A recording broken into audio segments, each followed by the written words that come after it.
অবুঝ শিশুরা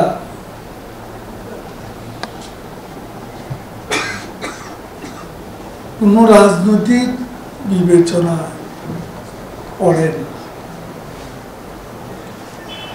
অবুঝ শিশুকে হত্যা করে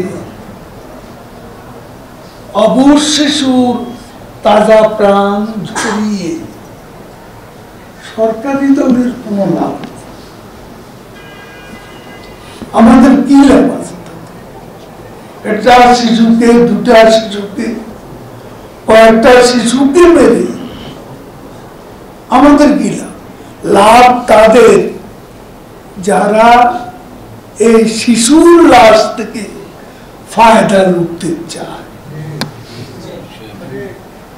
এটাই হচ্ছে বাস্তবতা।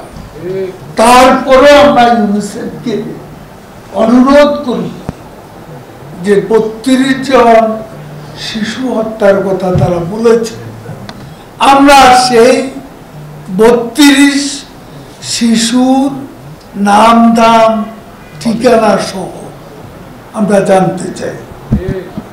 এটা পেলে আমরা ব্যবস্থা